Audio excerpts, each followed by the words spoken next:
How to sign out the Apple Store using your Apple ID in iPhone 16e. So let's start the video. First of all, open settings. In settings, you can see the Apple account. Now click on your Apple account. After clicking on your Apple account, then scroll down and here you can see the option media and purchases. Now click on it and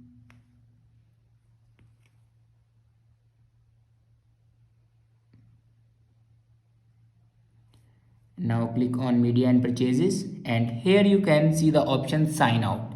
Now click on sign out and then again click on sign out.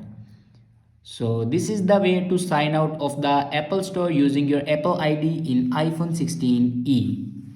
I hope this video is helpful for you. Thanks for watching.